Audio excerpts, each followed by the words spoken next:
আচ্ছা, আপনারা কি বোর্ডটা দেখতে পাইতেছেন? হ্যালো।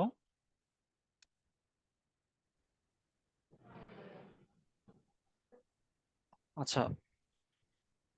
আচ্ছা, দেখেন এইখান থেকে আমাদের মুক্তিযুদ্ধের বিভিন্ন বাহিনীর গঠন ভূমিকা পুরোটাই পড়তে হবে। স্বাধীন বাংলা বেতার কেন্দ্র থেকে একটা প্রশ্ন আসে কি, যে চরমপত্র কে পাঠ করতেন? চরম চরমপত্র পাঠ করতেন কে? এবার আক্তার মুকুল। এম আর আখতার মুকুল। ঠিক আছে। আচ্ছা, আমাদের পরবর্তী ক্লাসে চ্যাপ্টার 6, চ্যাপ্টার 5, ঠিক আছে, পুরোটা পড়া থাকবে। এটার উপর আমরা পরীক্ষা নিব। ঠিক আছে, সবাই সুন্দর করে পড়বেন। আর স্যার কোন চ্যাপ্টারটা বললেন, আরেকবার বললে ভালো হতো। আচ্ছা, যে চ্যাপ্টারটা আমরা পড়াইতেছিলাম, মাত্রই পড়াইতেছিলাম, অধ্যায় 5। অধ্যায় 5। অধ্যায় 5 পুরোটা পড়া থাকবে। আগামী রোববার আমি আপনাদের পরীক্ষা নিব। ঠিক আছে। হয়তো 10 মার্ক বা 15 মার্কের পরীক্ষা হবে। এটা রিটেন মার্ক হয়ে থাকে। যারা নিয়মিত ক্লাস করে এরা সবাই জানে। আর যারা নতুন আছেন এরা সিলেবাস পাইলে সিলেবাসের নির্দেশনা দেয়া থাকে, সিলেবাস খেয়াল রাখবেন। আচ্ছা, আসলে আমরা একটু বাংলা দেখি আমাদের তো। আচ্ছা, সর্বশেষ কি কারো কি মনে আছে যে বাংলায় আমরা কোন টপিকসটা নিয়ে আলোচনা করতেছিলাম?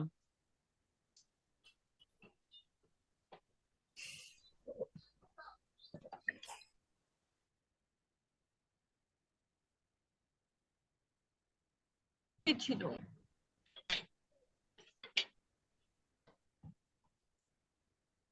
আচ্ছা, সর্বশেষ আমাদের সিলেবাস কত ছিল?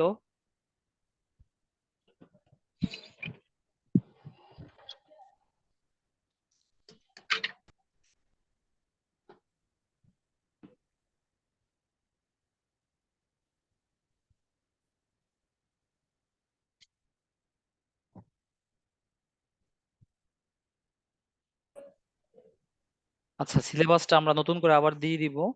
আহ আচ্ছা, আমাকে একটু বলেন যে ব্যাকরণের কোন অংশ থেকে আমাদের আলোচনা করলে ভালো হয়? আমরা নেক্সট ক্লাসের জন্য কোন অংশ থেকে আলোচনা করব? স্যার কারক। আচ্ছা, সবার কি কারো মতামত? আমরা কি কারক থেকে আলোচনা করব সামনের সপ্তাহে? বা আমরা এই সপ্তাহে কিছু কারকের কিছু টিপস আমরা পড়তে পারি যে না কারকের। স্যার, কারক বাদ দিন স্যার, কারক বাদ দিয়ে। আচ্ছা, আহ, আমরা মতামত নেই, কেউ সিদ্ধান্ত না দেই। ঠিক আছে। মতামতটা হয় এইভাবে যে স্যার এইটা না করলে এইটা হইলেও ভালো হয়, ওইটা হইলেও ভালো হয় স্যার, এইটা হইলেও ভালো হয়। ঠিক আছে। মানে সবার প্রতি পারস্পরিক শ্রদ্ধাবোধ রেখে আর কি। ঠিক আছে, এটা অফিসিয়াল একটা ইয়া।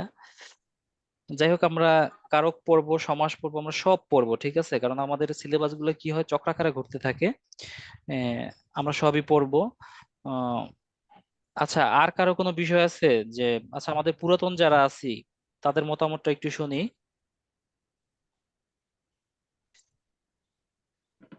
স্যার বানান শুদ্ধিকরণ নিতে পারেন। বানান শুদ্ধি।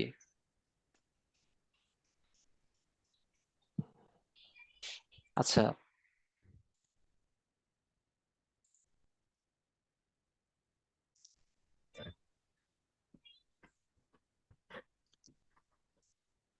আসলে আমরা বানান শুদ্ধি এবং কারক দুইটা একসাথে নিব, দুইটা ছোট টপিক, সমস্যা নেই।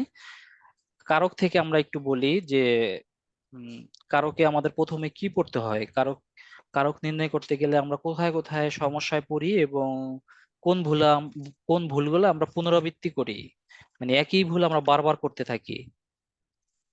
আচ্ছা, সমাসের সিলেবাসটা একটু বড়, সমাজটা শেষ করতে আমাদের 4-5টা ক্লাস লেগে যায়। আমরা আহ, কারকটা শেষ করব, পাশাপাশি আমাদের বানান শুদ্ধিটা, বানানের ক্লাসগুলো আমাদের চলতে থাকে, নিয়মিত চলতে থাকে। বানানের যে উদাহরণগুলো থাকে এগুলো আমাদের পড়তে হয়। দেখেন, কারক পড়তে হলে আমাকে প্রথমে আমাদের কি পড়তে হবে? কারকে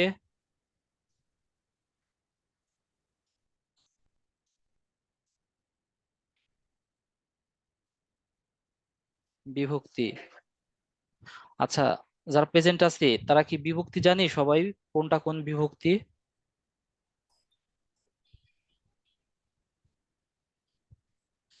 এই, আপনারা কি আমার কথা শুনতে পান? স্যার জানি। জি স্যার। জি স্যার, জানি। আচ্ছা দেখেন, আমাকে বারবার একটু নেটে সিগন্যাল দিচ্ছে, ঠিক আছে, যে ইওর ইন্টারনেট ইজ আনস্টেবল। ঠিক আছে, এই জন্য আমি মাঝে মাঝে কনফিউজ হয়ে যাই যে আমাদের মানে ক্লাসটা কন্টিনিউ আছে কিনা। ঠিক আছে, আচ্ছা আপনি একটু রেসপন্স করবেন, ঠিক আছে, আমি আর অল্প কিছুক্ষণ নিব ক্লাসটা। আচ্ছা, আমরা বিভক্তিগুলো মনে হয় যে আমাদের সবার জানা উচিত, এবং আমার মনে হয় সবাই জানি। বিভক্তিগুলো যারা না জানি, খুব সুন্দর করে বিভক্তিগুলো আমরা আগামী ক্লাসের জন্য মুখস্থ রাখবো। আসেন কারক, আহ কারকের বিষয়ে আমরা আরো কিছু ভুল করি। কারকের বিষয়ে আমরা মূলত দুইটা ভুল করি। একটা ভুল করি হয়েছে যে আমরা যখন কারক নির্ণয় করতে আমাদের বলা হয়, তখন আমরা উম, কারকের প্রথম মানে, আচ্ছা আসেন কারকটা আমরা শুরু করি, দেখি মানে কারকটা কিভাবে কাজ করে।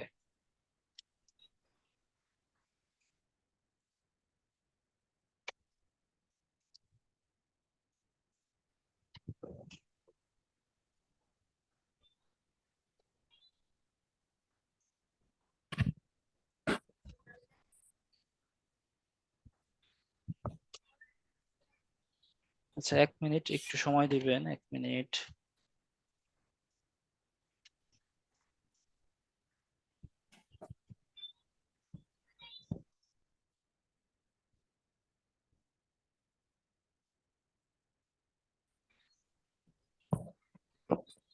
আচ্ছা কারক দেখেন, কারককে যদি আমরা বিশ্লেষণ করি, কারককে আমরা বিশ্লেষণ করলে পাই ক্রি যোগ নক।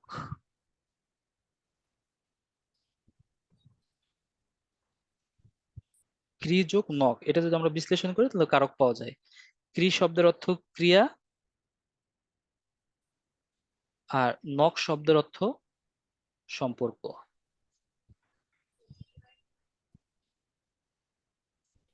কারক, তার মানে যদি এটাকে আমরা যদি একসাথে লিখতে চাই তাহলে শব্দটা আসে এইরকম।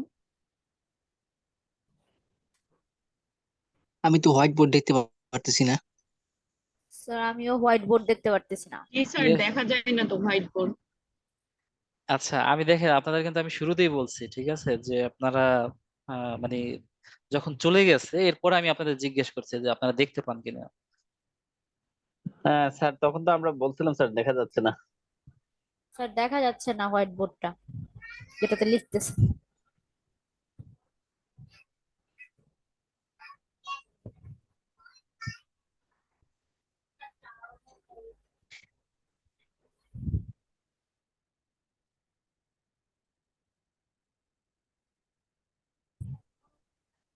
আমার মনে হয় দেখতে পাইতেছেন এখন, তাই তো? দেখা যায়? না ভাইয়া, এই যে এখন এখন দেখা দেখা যায়। যাচ্ছে। আচ্ছা দেখেন এখন এটা, দেখা যাচ্ছে। আচ্ছা এটা হবে ক্রিয়ার সাথে সম্পর্ক। আচ্ছা যেমন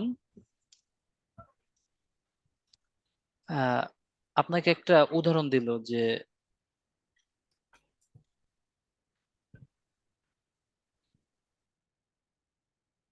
রহিমের ভাই করিম, যদি এরকম একটা বাক্য বলে, তাহলে এই বাক্যে ক্রিয়া কোনটা বলেন তো?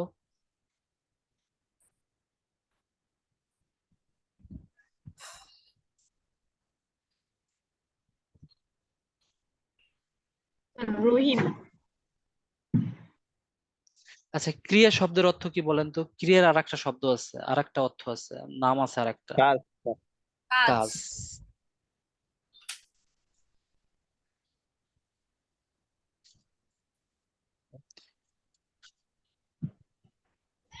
যখন আমাদের দেখেন, আচ্ছা আমরা উদাহরণটা আবার এখানে লিখি যে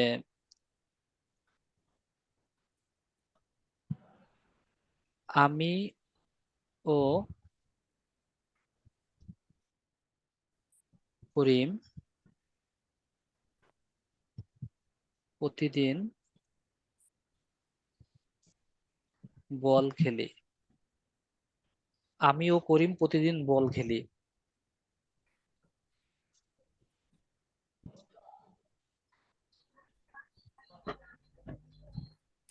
এবং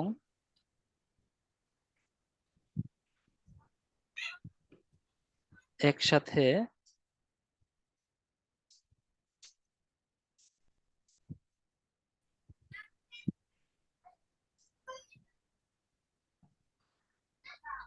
নামাজ পড়ে। আচ্ছা, আমাদের পথ কত প্রকার বলেন তো? পথ শব্দটা এখানে বলা ছিল ক্রিয়া, এরকম না? পথ, আপনারা পথ ভুলে গেছেন কিন্তু। ঠিকই কিন্তু নাউন জানেন, তাই না? নাউন জানেন না বলেন, নাউন। 5 প্রকার না? আচ্ছা 5 প্রকার। আচ্ছা, বিশেষ্য, বিশেষ্য, বিশেষণ, সর্বনাম, অব্যয়, ক্রিয়া। বিশেষ্য, বিশেষণ, সর্বনাম, অব্যয় ও ক্রিয়া। বিশেষ্য, বিশেষণ, সর্বনাম, অব্যয়, একটা হচ্ছে ক্রিয়া।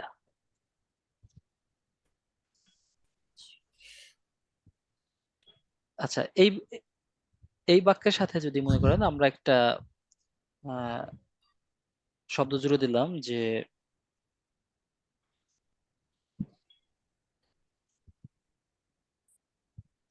সে ভালো ছেলে।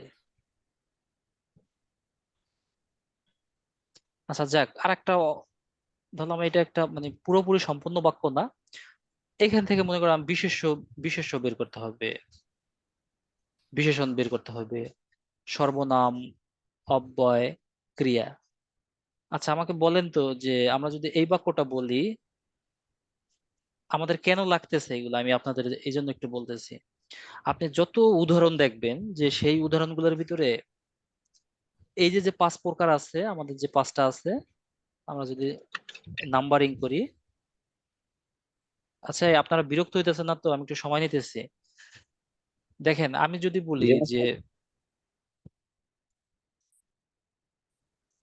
ওই যে অপর পৃষ্ঠায় যে আমরা আগ- আমি ভাত খাই, এরকম একটা উদাহরণ দেখলাম না? আমি ভাত খাই, এটা একদম ছোট একটা শব্দ ছিল। তাহলে এই যে যে আমরা একটা লাইন লিখলাম বা দুটো লাইন লিখলাম, এই লাইনগুলোর ভিতরে আপনি দেখেন বিশেষ্য পাবেন, তাই না? যে যে যদি আপনি আমি অথবা করিমকে বলেন, করিম, করিম বিশেষ্য। আমি বিশে- হচ্ছি সর্বনাম। আচ্ছা, আমি সর্বনাম না নামের আমি? পরিবর্তে, আমি সর্বনাম সর্বনাম। নামের পরিবর্তে বসছে, সর্বনাম, আমি সর্বনাম দিলাম। বিশেষ্য রহিম ছিল, বিশেষণ করিম। ভালো। আচ্ছা বিশেষ্য ছিল, বিশেষ্য তো করি। আচ্ছা বিশেষণ ভালো ছিল, হচ্ছে বিশেষণ। ভালো হচ্ছে বিশেষণ। বিশেষণ। আচ্ছা ধরেন আমরা ক্রিয়া বলি, যদি ক্রিয়া, ক্রিয়া বলি যে নামাজ পড়ি, তাই না? আমরা ক্রিয়া বলি নামাজ পড়ি। আচ্ছা, অব্যয়, অব্যয়টা কি হইতে পারে? ও, অব্যয় ও এবং এবং, দুটাই। ও এবং। আচ্ছা দেখেন, এবং আমরা দিলাম, তার মানে এই যে যে আমার যে 5টা পদ আছে, এই 5টা পদ, এই 5টা পদের ভিতরে শুধু আমার 5টা পদ পদের ভিতরে শুধুমাত্র আমার যখন আমরা কারক নির্ণয় করি, তখন শুধু যেই বাক্যে এই ক্রিয়াটা থাকে, যেই বাক্যে শুধুমাত্র ক্রিয়াটা থাকে, সেই বাক্যেরই আমরা কারক নির্ণয় করতে পারি। যদি কোনো বাক্য এরকম থাকে যে, ধরেন এই বাক্যটাই আছে যে আমিও করিম প্রতিদিন বল, প্রতিদিন খেলি। বল। আচ্ছা খেলি নাই, আমিও করিম প্রতিদিন বল। দেখেন এই বাক্যে কিন্তু আপনার কি আছে, দেখেন বিশেষ্য আছে, বিশেষণ আছে, সর্বনাম আছে, অব্যয় আছে, সবই আছে, অব্যয় সবই আছে, কিন্তু কি নাই বলেন তো? ক্রিয়া নাই। আচ্ছা আমরা যদি এটাকে একটু এক্সটেনশন করি, যদি একটু বাড়াই নেই, যদি বলি খেলি, যদি বাড়াই নেই, তখন এই বাক্যটা পরিপূর্ণ। তার মানে এই বাক্যটায় ক্রিয়া আছে। দেখেন এই ক্রিয়া থাকবে না, ক্রিয়া নাই, তার মানে ওইখানে আমার কারক নির্ণয় করা সম্ভব না। কারণ কারকের সংজ্ঞাই বলছে যে ক্রিয়ার সাথে সম্পর্ক। তার মানে ক্রিয়ার সাথে যে একটা বাক্য থাকবে, যে একটা বাক্য থাকবে, একটা লাইন থাকবে, বাক্য বলতে যদি আপনারা, আমরা যদি সরাসরি বুঝাই এইভাবে ছোট করে, যে একটা লাইন থাকবে, 5টা বা 6টা ওয়ার্ড থাকবে যে, এবং সেখানে যদি আপনার ক্রিয়াপদ না থাকে, কি থাকবে না বলেন? ক্রিয়াপদ থাকবে না। ভালো মতো শুনেন, ঠিক আছে? যে এইখানে কিন্তু আমরা অধিকাংশ ভুল করি, এবং আমাদের কাছে খুব পানির মতো হবে যদি আমরা যদি আজকের ক্লাসটা থেকে কিছু বুঝতে পারি। দেখেন আমরা বললাম যে আমাদের চারটা থাকবে, ঠিক আছে। এই যে আমাদের চারটা, এই চারটাই থাকবে, বিশেষ্য থাকবে, বিশেষণ থাকবে, সর্বনাম অব্যয় থাকবে, শুধু ক্রিয়া থাকবে না। যদি ক্রিয়া নাই তার মানে সেই বাক্যে আমার কারক নাই। ক্রিয়া নাই, কারক নাই। আচ্ছা, কথাটা আমরা একটু লিখি দেখি। যে বাক্যে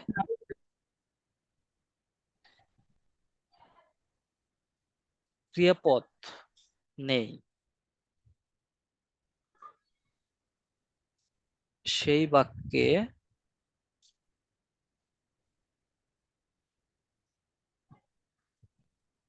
কারক নেই। কি জন্য কারক নেই ভাই, কি জন্য কারক নাই? কারণ কারক কাজ করে কার ক্রিয়া সাথে নাই বলেন? সেজন্য। আচ্ছা, স্যার কারক ক্রিয়ার কাজ, সাথে। কারক কাজ করেই শুধুমাত্র ক্রিয়ার সাথে। কারক এই সর্বনাম, বিশেষণ, সে খারাপ ছেলে হোক, ভালো ছেলে হোক, যা হোক, কিছুর সাথে কাজ করে না। কারক শুধুমাত্র কাজ করে ক্রিয়াপদের সাথে, ঠিক আছে।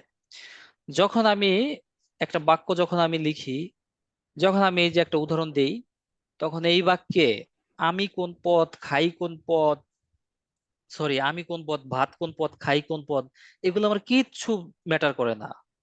আমাকে এই বাক্যে আমার কিচ্ছু দেখার দরকার নাই। আমাকে দেখতে হবে যে বাক্যে ক্রিয়ার অবস্থান আছে কিনা, ক্রিয়া আছে কিনা, মানে বাক্যে কাজ আছে কিনা, বাক্যে কোনো কাজ। ক্রিয়ার আরেক নাম কি বলছি ভাই? ক্রিয়ার আরেক নাম অনেকে আমরা বুঝি না। ক্রিয়ার আরেক নাম কি? কাজ। যে এই কাজ। বাক্যে, এই বাক্যে কোনো কাজ আছে কিনা। ওই বাক্যে কোনো কাজ নাই, তার মানে ওই বাক্যে কারক নাই। এরকম কিছু বেশ কিছুদিন আগে একটা পরীক্ষা আসছিল যে একটা উদাহরণ দিছে এরকম যে যেটা আপনার ক্রিয়াপদ নাই, ঠিক আছে, তার মানে ক্রিয়াপদ না থাকলে সেখানে কারক হবে না। আবার একটা উদাহরণ ছিল এরকম যে বাক্যে কর্মপদ কোনটি, কর্মপদের কোনো উদাহরণ ছিল না, কি- কিন্তু কর্মপদ নির্ণয় করতে বলছে, সেখানে কি আমার কর্মপদ নির্ণয় করা সম্ভব হবে? হবে না। আচ্ছা,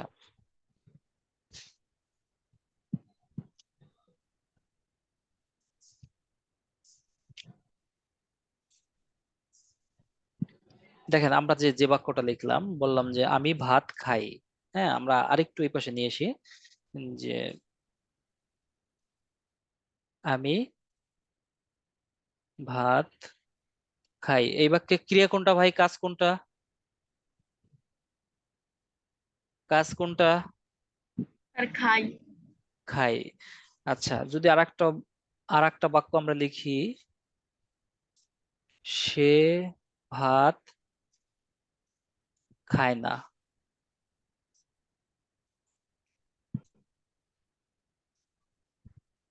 এই বাক্যে কাজ কোনটা?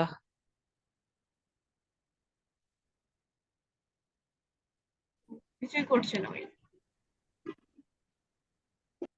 আপনারা কি আমার কথা বুঝতে পারতেছেন? আচ্ছা, যাই হোক, আমি কনফিউজড করব না। আমি শুরুতে যে যেটা ইয়ে আছে এটি শিখে আগে দেখেন। আমি ভাত খাই, এই বাক্যে উম একটা কাজ আছে তাই না? কাজটা কি? কি এটার নাম কি? ক্রিয়া। ক্রিয়া। আচ্ছা, ভাত খাই, তার মানে খাওয়াটা কাজ। খাওয়াটা একটা কাজ না? জি স্যার। আপনারা রেসপন্স করেন ভাই, ঠিক আছে। আমার বারে বারে এই ইন্টারনেট আনস্টেবল দেখাইতেছে, তো এই জন্য আমি আসলে কনফিউজড হয়ে যাইতেছি, ঠিক আছে। আচ্ছা, এরপরে দেখেন যে খাই, তার মানে কি এই বাক্যে ক্রিয়া আছে, কাজ আছে, তাই না? তার মানে কি এই বাক্যে কারক নির্ণয় করা সম্ভব। এই বাক্যে কারক নির্ণয় করা সম্ভব। সম্ভব। আচ্ছা দেখেন, এই খাইর একটা সম্পর্ক আছে।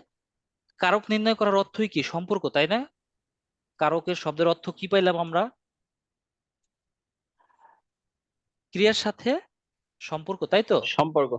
ক্রিয়ার সাথে সম্পর্ক। আচ্ছা, আমি কিন্তু আপনাদের আরেকটু ক্লাস আমি একটু স্কিপ করছি, ঠিক আছে, এমসিকিউ এর জন্য। আচ্ছা যাই হোক, আমরা আবার আলোচনা করব, সমস্যা নেই। দেখেন আমরা বললাম যে আমি ভাত খাই, তার মানে এই বাক্যে একটা কাজ আছে। কাজ আছে মানে কি এই বাক্যে কারক নির্ণয় করা সম্ভব। যাবে। আচ্ছা, কারক নির্ণয় করা সম্ভব। আচ্ছা দেখেন যে আমি ভাত খাই, এই খাইয়ের সাথে এই ভাতের একটা সম্পর্ক আছে, এই খাইয়ের সাথে আমির একটা সম্পর্ক আছে। খাই সম্পর্ক তো না থাকলে তো আর কারক নির্ণয় করা সম্ভব হইতো না। ভাতের সাথে একটা সম্পর্ক আর আমার সাথে একটা সম্পর্ক, মানে আমির সাথে একটা সম্পর্ক, ভাতের সাথে একটা সম্পর্ক। আচ্ছা দেখেন, একটা বাক্যে আমরা যদি কর্তৃকারকের সংজ্ঞায় আসি, কর্তৃকারকের সংজ্ঞায় যদি আমরা আসি যে একটা বাক্যে যে বা যাহারা ক্রিয়া সম্পাদন করে, আপনারা একটু লেখেন। বইতে অবশ্য এইভাবে লেখে নাই, বইতে অনেক সুন্দর করে লেখছে। আমি যেভাবে আপনাদের একটু সহজে বোঝানো যায় আমি একটু এইভাবে লিখছি আর কি। লেখেন, আপনারা লেখেন যে কর্তৃকারক লিখে সংজ্ঞাটা লেখেন যে কর্তৃকারক। যারা পুরাতন আছেন, যাদের লেখা লেখা আছে, এদের আর লেখার প্রয়োজন নাই। লেখেন যে যে যিনি বা যাহারা, একটু দ্রুত করতে হবে ভাই, আমাদের ক্লাসটা আমরা শেষ করে দেবো দ্রুত। যে বা যাহারা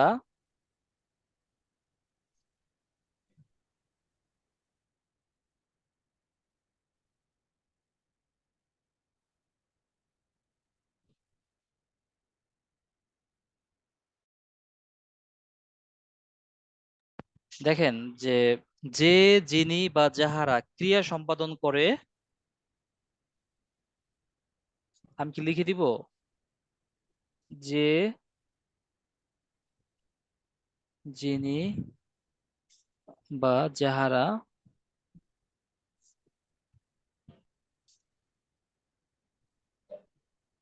ক্রিয়া সম্পাদন করে তাই কর্তৃকারক, তাই কর্তৃকারক। আচ্ছা, এটা কি আপনারা লিখতে পারছেন ভাই? সবাই লিখতে পারছেন? জি স্যার। আচ্ছা, সবাই লিখলে অনেকদিন মনে থাকবে। ঠিক আছে, আচ্ছা কর্তৃকারক লেখার পরে আপনি এখানে একটু জায়গা রাখবেন প্রকারভেদ গুলো একটু লেখার জন্য। ঠিক আছে, আসেন আমরা একটু বেসিক একটু আলোচনা করতেছি। হ্যাঁ দেখেন, বলছি আমি ভাত খাই। আমির সাথে আমির সাথে খাইর একটা সম্পর্ক আছে।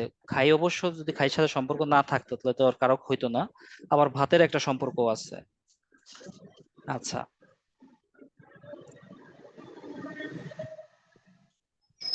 এই যে খাই ক্রিয়াপদ, যদি আমি শুরুতে লিখি যে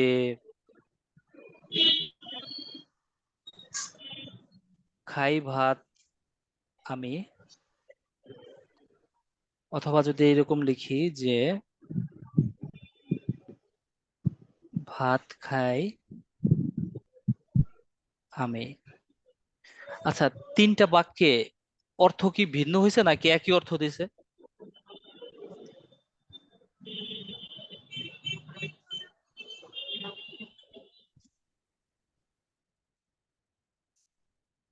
তিন। আচ্ছা আমাকে একটু বলেন, আপনারা একটু রেসপন্স করেন যে এই যে যে এক দুই তিন, তিনটা ওয়ার্ড, তিনটা বাক্য লিখলাম আমরা, এই তিনটা সেন্টেন্সের ভিতরে অর্থ কি একই নাকি অর্থ ভিন্ন আছে? আমি ভাত খাই, খাই ভাত আমি, ভাত অর্থ খাই তো আমি। একই স্যার। অর্থ একই স্যার। অর্থ একই, তার মানে দেখেন এই যে যে খাই, এটা আমাদের কি ছিল বলেন? ক্রিয়া। ক্রিয়া। আচ্ছা, কারো মনে হয় একটু নয়েজ আসতেছে ভাই, নয়েজ যাতে কারো না আসে আমরা একটু চেষ্টা করি। আহ আমরা শুনি, ঠিক আছে, আমরা মিউট থাকি, শুনি যার নয়েজ আসে। ঠিক আছে, কেউ অনুষ্ঠানে থাকতে পারে, কেউ কোনো প্রোগ্রামে থাকতে পারে, তাই না? আচ্ছা দেখেন, আমি ভাত খাই, খাই ভাত আমি, আর ভাত খাই আমি। ঠিক আছে, অথবা আমি খাই ভাত, যা বলেন, আমি খাই ভাত, সবগুলোর একই অর্থ, সিমিলার অর্থ দেয় না? সবগুলো একই অর্থ দেয় না? একই অর্থ তো, তাই না? আচ্ছা। জি স্যার। আচ্ছা এখন দেখেন, আমি এই শব্দগুলো কেন লিখলাম? এই শব্দগুলো লেখার একটাই উদ্দেশ্য হয়েছে যে ক্রিয়াপদের অবস্থান একটা বাক্যে, ক্রিয়াপদের অবস্থান বাক্যের শুরুতে শুরুতে হইতে পারে। এই যে এটা এটা শুরুতে হয়েছে না ভাই? বাক্যের শুরুতে, দ্বিতীয়টায় বাক্যের শুরুতে আছে ক্রিয়াপদ। আচ্ছা জি স্যার। তৃতীয়টা দেখেন মাঝে আছে। তেমনি দেখেন বাক্যে কর্তার অবস্থান, মানে কর্তা, কে কাজ করছে? খাওয়ার কাজ আমি, আমি কর্তা, আমি কর্তৃকারক, তাই না? দেখেন কর্তৃকারকের অবস্থান প্রথমে আছে, তাই না? আবার দেখেন আমি এ শেষে আছে। তার মানে এই বাক্যেও আমি কর্তা, আর ভাত কর্ম। এই বাক্যেও আমি কর্তা, আর ভাত কর্ম। তার মানে কি বিষয়টা বুঝতে পারছেন যে একটা বাক্যে কর্তার অবস্থান, কর্মের অবস্থান বা করণ যাই হোক, এটার কোনো অবস্থান এরকম নাই যে এটা শেষে হয় বা এটা প্রথমে হয় এরকম। আমার কথা কি আপনারা বুঝতে পারছেন? জি স্যার। এই কথা কে কে বুঝে নাই বলেন। একটা বাক্যে কর্তার অবস্থান, আমি আপনাদের এখনই কিন্তু আমি প্রকারভেদ নিয়ে আলোচনায় আসতেছি না, আমি আপনাদের বেসিকটা বুঝাইতে চাইতেছি যে একটা বাক্যে কর্তা হোক, কর্ম হোক, করণ হোক, অপাদান হোক, যাই হোক, সেটা বাক্যের শুরুতেও থাকতে পারে, মাঝেও থাকতে পারে, শেষেও থাকতে পারে। ঠিক আছে? শেষেও থাকতে পারে। আচ্ছা দেখেন, এই বাক্যটা যত সহজে বোঝা যায় যে আমি ভাত খাই, তাই না? আমি ভাত খাই, এটা যত সহজে বোঝা যায়, কিন্তু আম,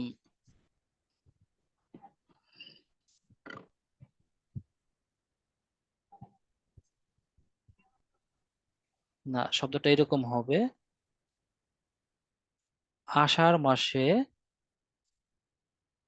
নামলো ঢল। এই বাক্যে আমি যে কর্তা, এটা খুব সহজ, আমরা বুঝি আমি কর্তা, আমি কর্তা, আমি কর্তা, আমি কর্তা, কিন্তু এই বাক্যে এই ঢল শেষে আছে।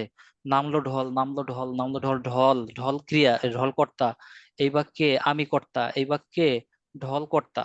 এইগুলো আমার, এই ঢলটা বুঝতে আমার কষ্ট হয়ে যায়, যে কারণ ঢল শেষে আছে, তখন আমার মাথায় কাজ করে কর্তা তো সচরাচর শুরুতে থাকে। কি জন্য আমি এতক্ষণ বুঝাতে চাইতেছি, আপনারা কি বুঝতে পারছেন বিষয়টা? জি স্যার। আচ্ছা এখন আমি আপনাদের বলি, দেখেন যে এই বাক্যে যে আমি ভাত খাই, আমরা সংজ্ঞায় বলছিলাম যে যিনি বা যাহারা ক্রিয়া সম্পাদন করে তাই কর্তৃকারক। তাহলে এই বাক্যে কাজটা কে করছে? আমি করছি। তাহলে আমি কি? কর্তা। আচ্ছা সেকেন্ড বাক্যেও এই খাওয়ার কাজ কে করছে? আমি করছি, আমি কর্তা। আচ্ছা, দ্বিতীয়টা আসেন যে কর্ম কাকে বলে। আমরা যদি কর্মকারকের একটু সংজ্ঞায় লিখি, যে কর্তা যাকে আশ্রয় করে ক্রিয়া সম্পাদন করে। কর্মের জন্য একটা পেজ আমরা একটু ফাঁকা রাখি। কর্ম, কর্তা যাকে আশ্রয় করে ক্রিয়া সম্পাদন করে। আচ্ছা, কর্তা যাকে আশ্রয় করে ক্রিয়া সম্পাদন করে, মানে যার উপরে নির্ভর করে কর্তা কাজ করে, যার উপরে নির্ভর করে কর্তা কাজ করে সেটাই কর্ম। যার উপরে নির্ভর করে কর্তা কাজ করে, যাকে আশ্রয় করে কর্তা কাজ করে। আপনি বলতে পারেন যাকে আশ্রয় করে দিচ্ছেন, তো এখানে একটু উপরে লেখেন যে নির্ভর করে।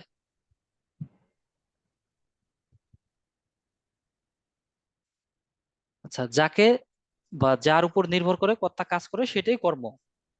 আচ্ছা, এর সাথে সহজ সংজ্ঞা আর বলা যায় না, যার উপরে নির্ভর করে কর্তা কাজ করে সেটাই কর্ম। আচ্ছা দেখেন, আগের বাক্যে আমরা বলছিলাম যে আমি ভাত খাই, বা এটা আসেন আমরা নিচের বাক্যটায় আসি, যে সে ভাত খায়। ভাত খাওয়ার কাজটা কে করে ভাই? ভাত খাওয়ার কাজটা এই বাক্যে ভাত খাওয়ার কাজ কে করে? আমি করি না সে করে? সে করে। আচ্ছা সে করে, তাহলে যে কাজ করে সে কি হয়? কর্তা হয়।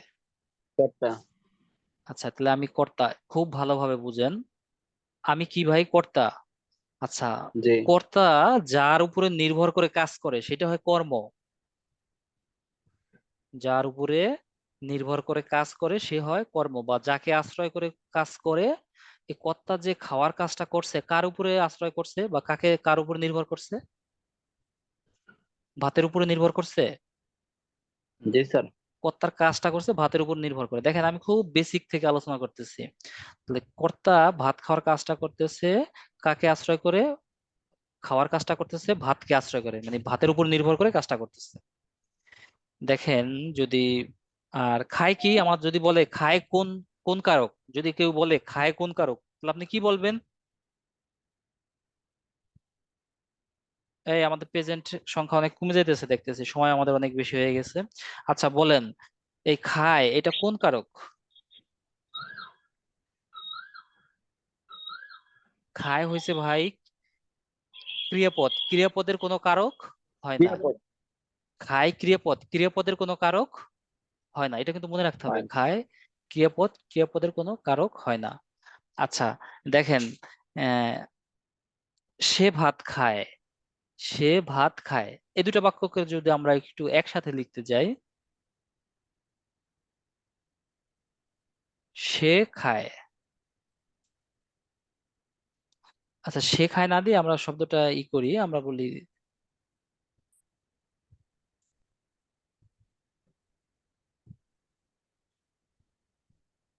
আমি খাই।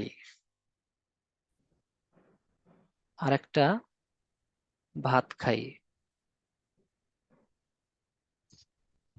আচ্ছা এই খাওয়ার কাজটা কে করতেছে ভাই? খাওয়ার কাজটা, খাওয়ার কাজটা কি করতেছে? আমি। আমি। জি স্যার। যে কাজ করে সেই কর্তা, তাহলে এই খাওয়ার কাজটা কি করতেছে? আমি স্যার। আমি। আচ্ছা এখানে আমাদের একটা শব্দ ছিল, ধরেন এখানে একটা শব্দ ছিল ভাত, একটা শব্দ ছিল ভাত, আমি ভাত খাই। তো খাওয়ার কাজটা কি করতেছে? আমি। তাহলে যে কাজ করে সেই কি হয় ভাই? যে কাজ করে সেই হয় কর্তা। কর্তা। আর খাই তো ক্রিয়া, তাই না? ক্রিয়া তো আর কোনো কারক হয় না। আচ্ছা এখন যদি জি আমরা না। যদি এখন যদি আমরা এই ভাতকে মুছে দেই, তাহলে কি এই যে আমি যে ভাত খাইতাম, আমি খাই, আমি অনেক কিছু খাইতে পারি, কি খাই আমি বলি নাই। আচ্ছা খাওয়ার কাজটা যদি আমি করি তাহলে আমি কর্তা। তাহলে যদি এইরকম থাকে, দুইটা শব্দ থাকে যে আমি ভাত খাই, তাহলে এখানে কি নাই বলেন তো? যদি বলে আমি ভাত খাই, এই বাক্যে কর্ম, কর্ম কোনটি বা কর্মকারক কোনটি? আসলে কি এই বাক্যে কি কর্ম আছে? জি না স্যার। কর্ম কি ছিল বলেন তো? কর্ম ছিল ভাত, তাই না? আমরা ভাত মুছে বাদ। দিছি, ভাত মুছে দিছি, ভাত হবে না, আমরা ভাত মুছে দিছি, এই বাক্যে কর্ম নাই। আচ্ছা আসেন নিচের বাক্যে বলছে, দেখেন নিচের বাক্যে বলছে যে ভাত খাই। আচ্ছা এইখানে ছিল আমি, আমি ছিল কর্তা, তাই না? কর্তা। আর খাই ছিল ক্রিয়া। আর বলছে যে কর্তা যার উপর নির্ভর করে কাজ করে সেটি হয় কর্ম। আচ্ছা তাহলে ভাত কি ছিল আমাদের? কর্ম। কর্ম। কর্ম। আচ্ছা এখন বাই চান্স বা কোনো কারণে ধরেন ভাত খাই, আমিটা নাই, তাহলে কি এখন কি এই যে যে আমি কর্তা মুছে দিলাম, তা এখন কি আমার কর্ম মুছে দিতে হবে না কর্ম থাকবে? কর্ম আমার থেকে যাবে। তার মানে যদি আমাকে এই বাক্যে বলে যে দ্বিতীয় বাক্যে আহ কর্তৃকারক কোনটি, এটাকে যদি আমরা প্রথম বাক্য বলি আর এটাকে যদি আমরা দ্বিতীয় বাক্য বলি, দ্বিতীয় বাক্যে যদি বলে আমাকে কর্তৃকারক কোনটি, দ্বিতীয় বাক্যে কি কর্তা আছে? জি না স্যার। কর্তা নাই। এই দুটাকে যদি আমি মিলাইতে যাই, যদি একসাথে লিখি, তখন আমি লিখতে পারি দেখেন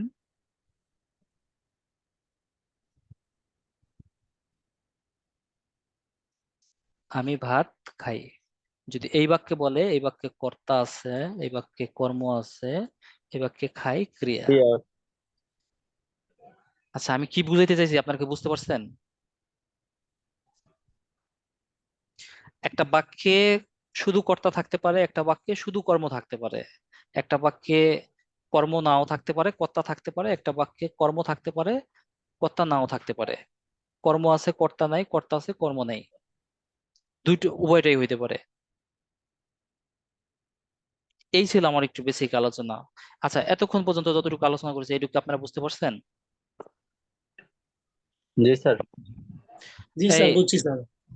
আচ্ছা আপনাদের সবার রেসপন্স পাইতেছি না কেন আমি? এই আমি কিন্তু বুঝছি স্যার, বুঝছি। সবাইকে কিন্তু একজন একজন করে ধরবো কিন্তু আমি, ঠিক আছে? দেখেন একটা বাক্যে এরকম একটা বাক্য থাকে যে আমার কারকের যে 6টা প্রকারভেদ বা 6টা কারক থাকে, 5টা কারক থাকে, আমার সব থাকে, ঠিক আছে, সব আছে। আবার এরকম কারক আছে যে শুধু একটা একটা আছে, ঠিক আছে। আচ্ছা যদি এই পর্যন্ত বুঝে থাকেন তাহলে আমরা সামনের সপ্তাহে আপনাদের জন্য পড়া থাকবে শুধু বিভক্তিগুলা, ঠিক আছে? বিভক্তিগুলো খুব সুন্দর করে পড়বেন, সাথে যদি সম্ভব হয় তাহলে আপনারা কারকের কর্তৃকারক এবং কর্মকারকটা একটু ভালোভাবে দেখবেন, ঠিক আছে? বইয়ের ভিতরে যেগুলো আছে এখান থেকে আগে দেখেন, এরপর বাইরে থেকে দেখেন, নবম দশম শ্রেণীর বই থেকে দেখেন। তার আগামীকালকে আমরা সিলেবাসটা দিয়ে দেবো, আগামীকালকে আপনারা সিলেবাসটা পেজে পাবেন, আমাদের গ্রুপে পাবেন, ঠিক আছে? আর অ্যাপসেও পাবেন, ওয়েবসাইটে পাবেন। ঠিক আছে ভাই, আমরা ক্লাসটা এখানে রাখতে চাইতেছি। সবার জন্য শুভকামনা, সবাই ভালো থাকেন। দোয়া রাখবেন আমার জন্য, আপনাদের জন্য দোয়া থাকবে। কারো কোনো কিছু বলার আছে ভাই? কারো কোনো কথা ক্লাস সম্পর্কে বা কোনো বিষয়ে?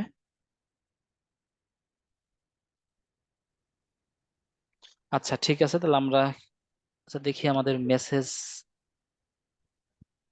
আচ্ছা, সন্ধি বিচ্ছেদ প্রকৃতি প্রত্যয়, কেউ একজন বলছে সন্ধি বিচ্ছেদ, শাহজাদ আলম প্রকৃতি প্রত্যয়। আচ্ছা, ঠিক আছে ভাই, আমরা প্রকৃতি প্রত্যয় আলোচনা করব। আমাদের এই আমরা বানান শুদ্ধি আর এইটাও করব, তো এরপরে আমরা প্রকৃতি প্রত্যয় করব।